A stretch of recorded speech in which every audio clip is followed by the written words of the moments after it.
I am here talking with Tim and Barry of Grand Head. And all right, so where are you guys from? Longview, Washington. Longview, Washington? Yeah. And okay. That's where we grew up. We're brothers. You have a show coming up in Longview. Can you tell me about the different kind of scenes you play in, and how does it? That's kind of a unique thing to be part of different musical scenes in the area. Can you tell me a little bit about that? There's sentimental connection to Longview. There's friends and family, and we like to go there and play as much to see our friends probably as to just play the music.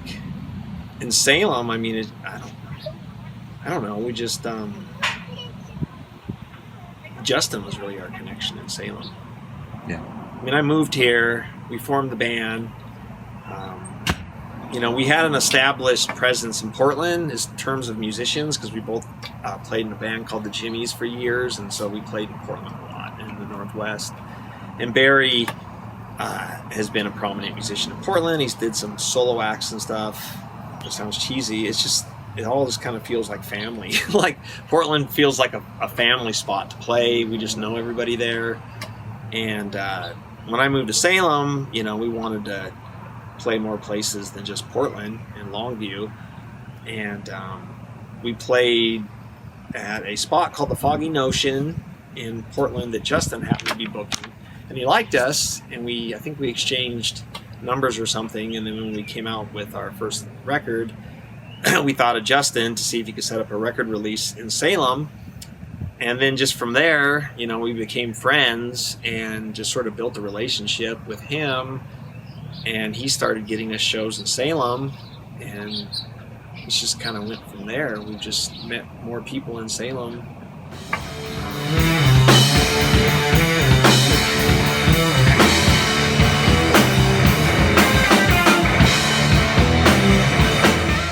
I guess some people might say we have elements of doom, right? There's that doom scene, so you think, well, maybe we should try to work our way in front of those people.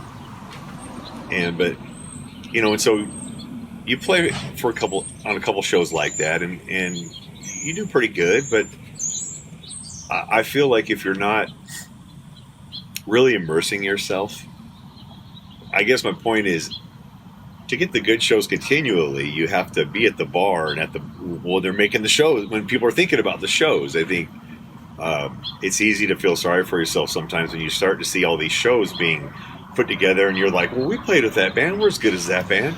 And it isn't a thing where they all sit around and go, how can we box out Grand Head from any good shows? It's just that you're really not there in an integral part of that. I think it was easier when you're 22 or whatnot. And I think when we were in the Jimmies, at least I tried to, I think we tried to live in the scene a little more. And, if you're not, because all scenes are kind of built around music and friendship and society, kind of. It's its own little thing.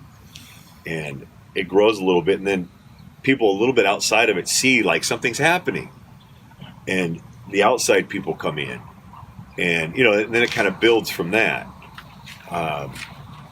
And so it's kind of hard. I mean, I think sometimes you want to take a shortcut, and you're like, I want to get in front of all those people. I want to get, and really there isn't a shortcut. You kind of have to be there from the ground up, and and luck always comes into it. But I don't know, because we have elements of all kinds of stuff. I think that's something that's always somewhat plagued all our musical endeavors, is that there's a lot of influences, and it's never been both feet in one thing. Yeah, I mean, I guess there's elements of this and elements of that, and maybe for a doom metal purist, we might not fit in there.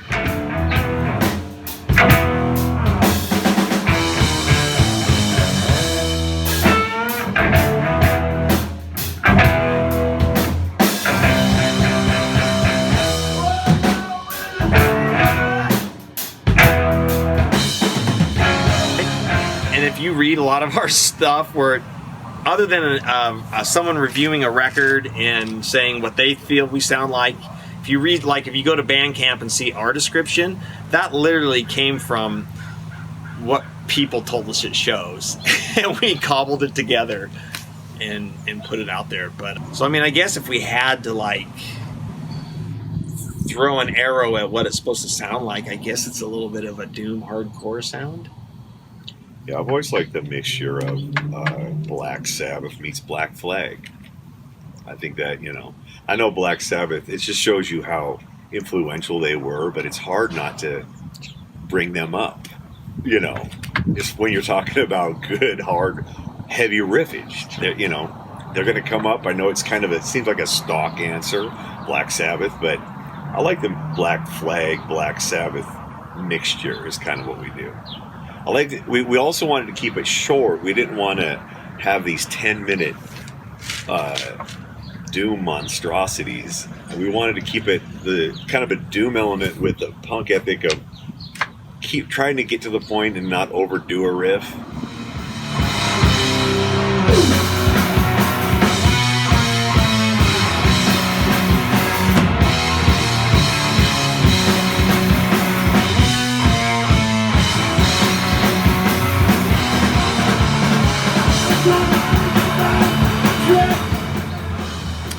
So it's just the two of you. Has it always been a two-piece band? Was that the idea from the beginning? Two-piece band? So what kind of drew you to that idea? I mean, the beginning is simple.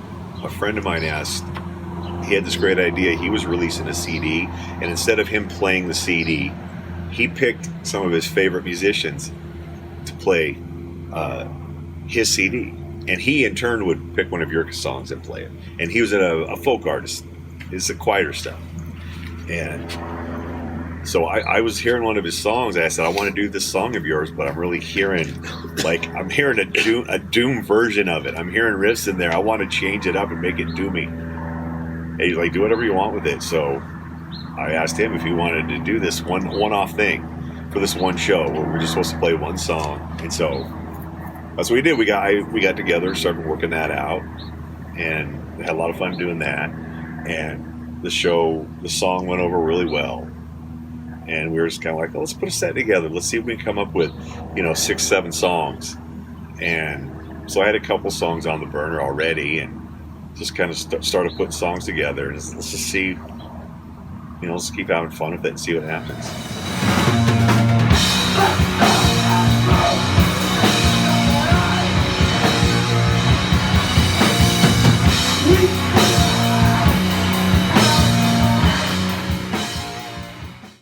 Are there any challenges with being a two-piece band? Like, it sounds really huge and full. Is there any time that you thought maybe you should add something else, or is that the sound that you were going for that you wanted?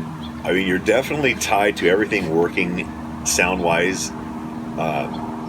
Everything has to be great. Like, the room, the PA, the sound guy. I mean, we've been through some problems where, my low-end amp will cut out right at the moment where you got this big, dramatic, and it'll be like, and it's gone. and that sucks the life out of the room and you. I just have 2 great old amplifiers, a 100-watt Marshall and it's like a 120-watt Music Man. One's from the 80s and one's from late 70s. They just sound great, clean, with a Les Paul. They really sound great. So, but to get the low end, I run an octave pedal to the Music Man. Okay. And actually all my effects, I don't have a lot of effects, but I got like a reverb and a loop pedal that I'll use sparsely, in this octave pedal and a fuzz. And so I just run a clean channel to my Marshall. So that's just the guitar with a little fuzz on it. The other signal goes to the Music Man, which is all the low end and all the sludge.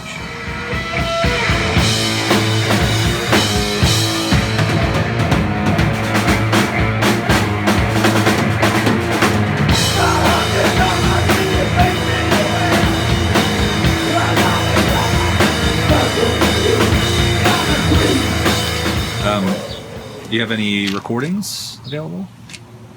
We got a full length. We got a 7-inch. They're both vinyl.